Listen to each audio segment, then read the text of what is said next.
Hikers are mysteriously vanishing in our national parks and no one knows why. Today, we're looking at 2 missing person cases that will leave you wondering if you could be next. You won't want to miss this one. On the morning of November 15th, 2025, a search and rescue volunteer hiked his way up a steep, rocky trail on Blood Mountain in North Georgia. He was one of more than 50 people spread across the mountainside that day, all of them looking for a missing hiker who had vanished 4 days earlier. Now, the terrain on Blood Mountain was brutal. Steep slopes covered in loose rock. You had dense forest, thick underbrush that grabbed at your legs with every step. And because it was November, the ground was carpeted with fallen leaves, which meant holes and drop-offs and footprints, all of it hidden under a blanket of brown and orange. Up ahead, a canine handler was working with a tracking dog, and the dog kept pulling towards certain areas on the mountainside, places where the scent seemed to pool and concentrate. But every time searchers converged on these spots, they didn't find anything. Overhead, a helicopter circled the mountain, but even with infrared cameras, the pilots were struggling. The canopy was simply too thick. There were still leaves on the trees blocking visibility from above. Drones had been deployed to get lower, to weave through gaps in the forest, but so far, they hadn't turned up anything either. And by this point, the search had grown massive. You had deputies from the Union County Sheriff's Office, firefighters, Georgia Department of Natural Resources officers, and of course, dozens of trained volunteers were all combing the trails and backcountry around Blood Mountain. This was very extensive. There was canine units, horses, ATVs, and aircraft, and they even had a specialized electronics detection dog, which, in case you've never heard of that before, it's a dog trained specifically to sniff out devices like cell phones. And despite all of this, they couldn't find a thing. It was like this man had simply walked onto the mountain and simply ceased to exist.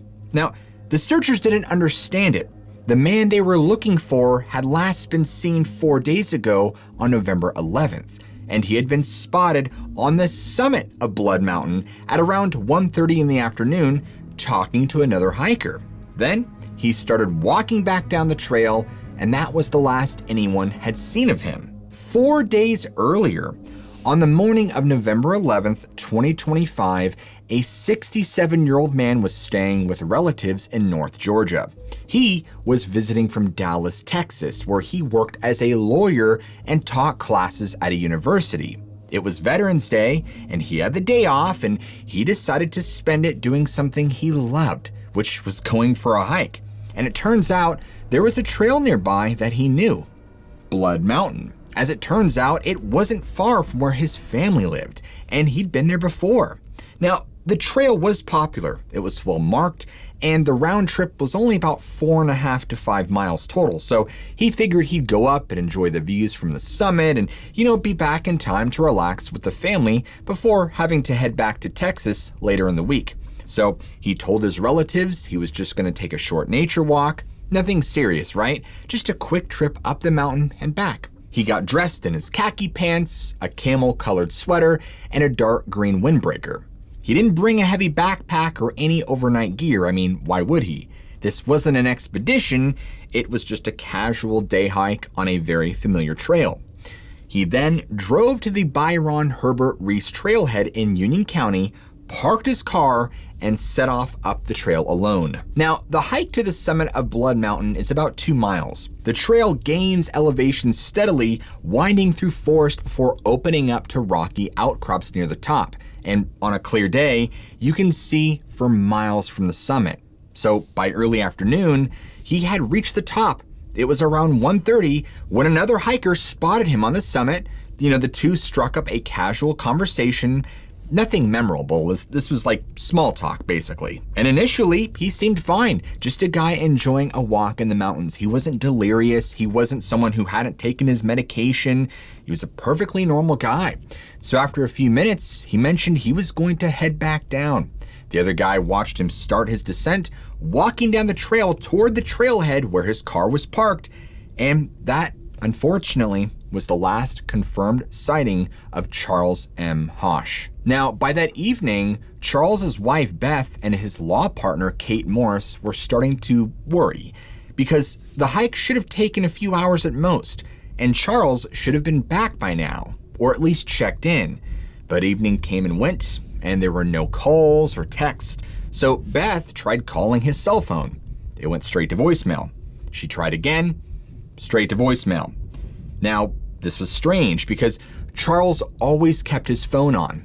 In fact, his daughter would later describe this as completely uncharacteristic of him. He wasn't the type to let his phone die or ever turn it off.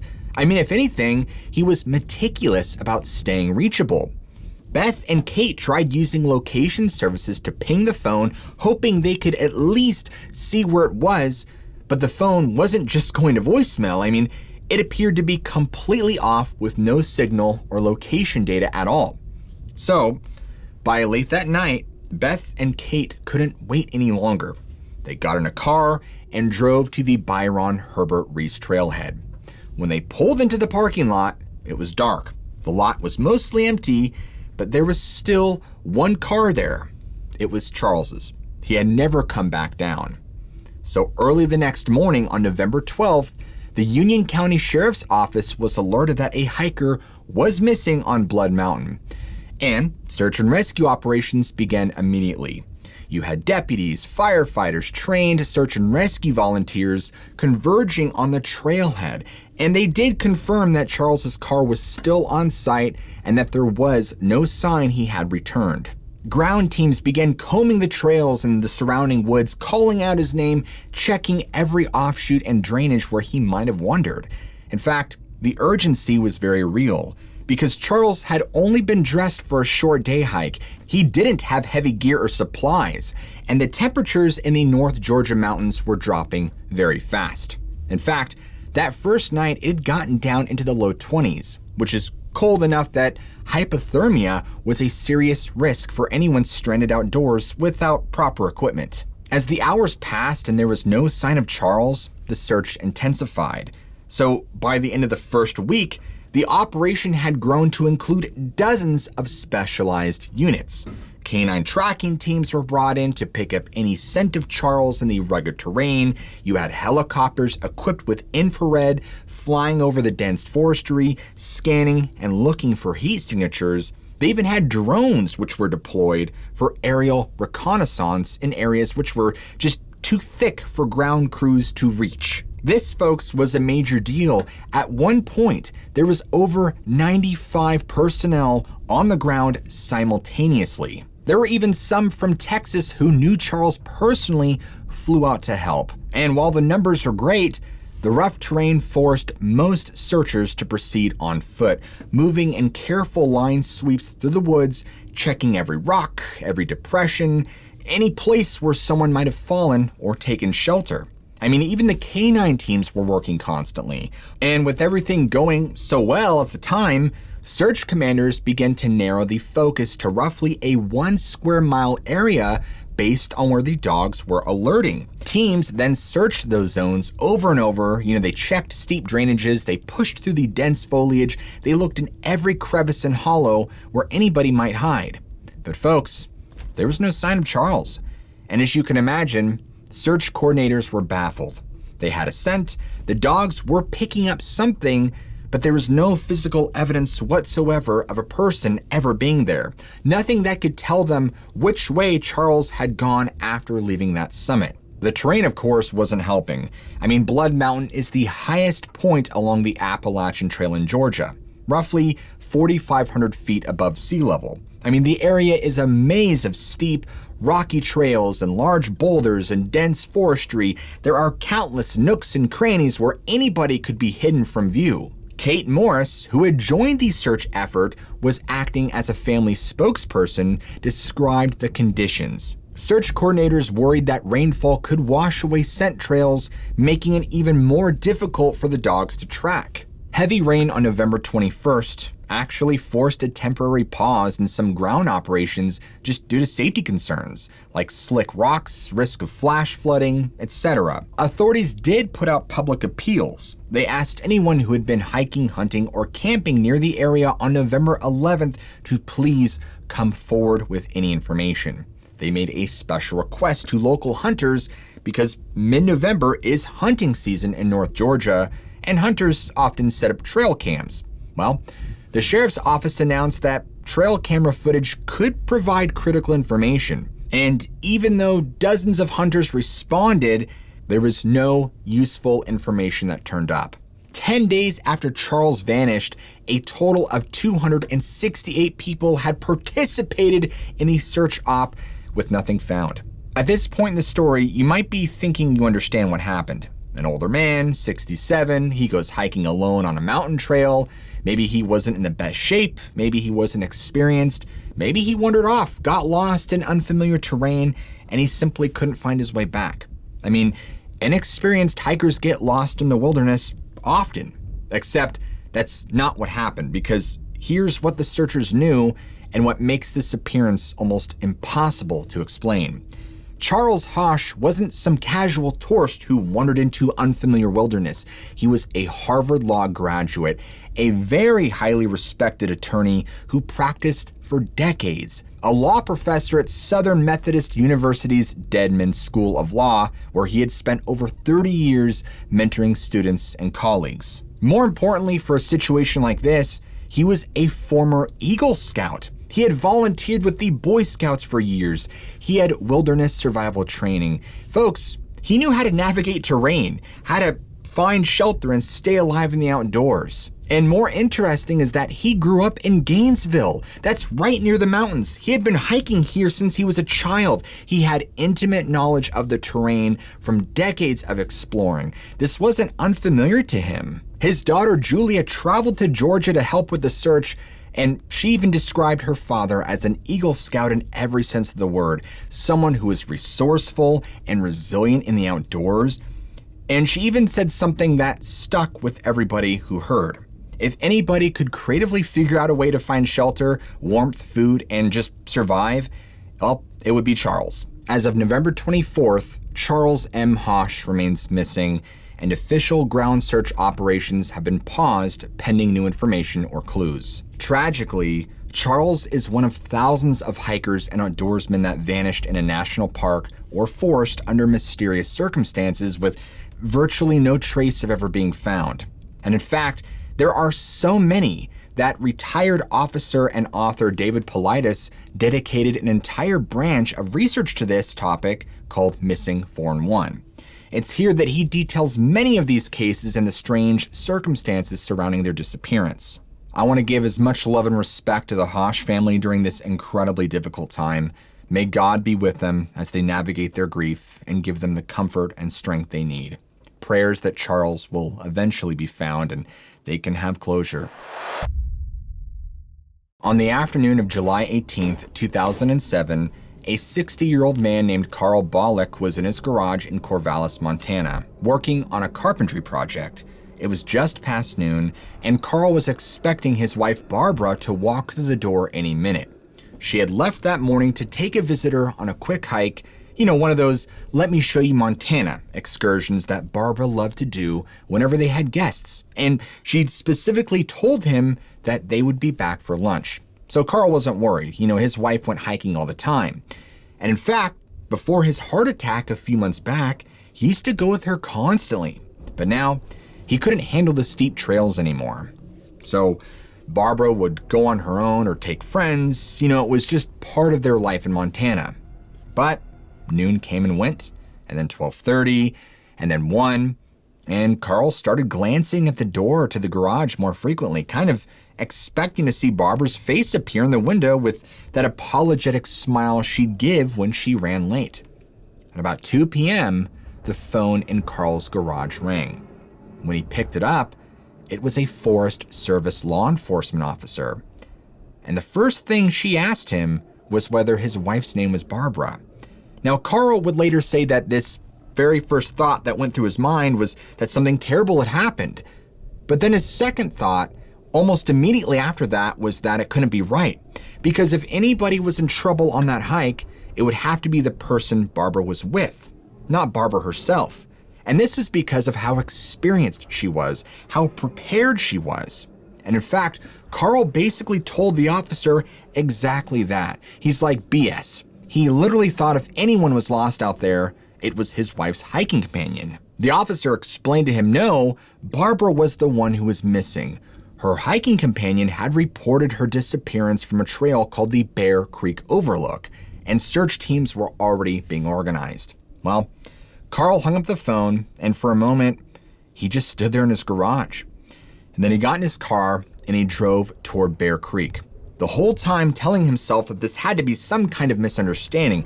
His wife didn't get lost. That was just something that didn't happen. However, 6 hours earlier that morning, at around 8:30 a.m., a 58-year-old man named Jim Rainmaker was sitting in the kitchen of Carl and Barbara's house finishing up his coffee. You see, Jim was visiting from California with his girlfriend Donna, who was Barbara's cousin. They had driven up a few days earlier to see the Montana scenery and spend time with family. And Barbara had planned to take both Jim and Donna on a hike that morning.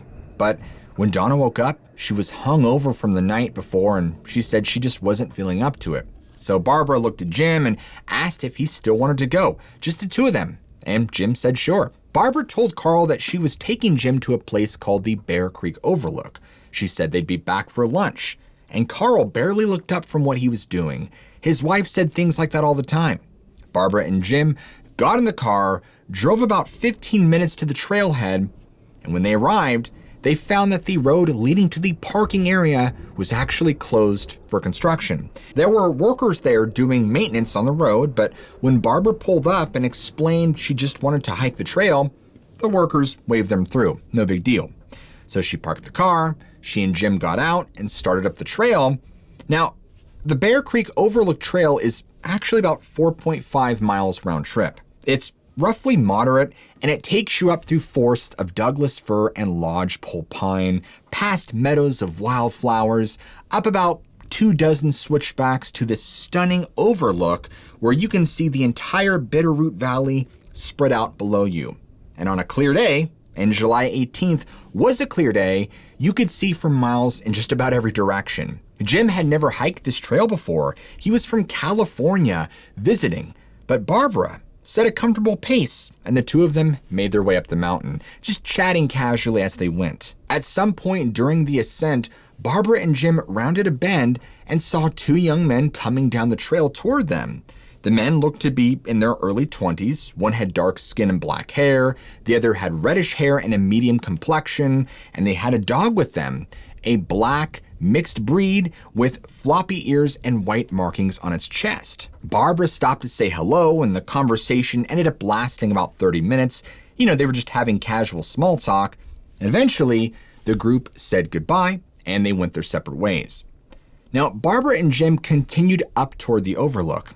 They reached the top without any problems, and as you can imagine, the view is spectacular. The whole valley stretched out below them, the mountains rising up on the other side, and Barbara and Jim just sat down, had a snack, and just took in the scenery. At about 11:30, they decided it was time to head back down. Now, what happened next is where the story becomes something that, to this day, no one has been able to explain. Because Jim and Barbara were making their way back down, and I want to remind you here that the terrain is pretty exposed. It's not dense forestry where you could just step off the path and disappear into thick vegetation. This is mostly low bushes and loose shale rock. The kind of rock that crunches and shifts under your feet with every step, and you could see in pretty much every direction.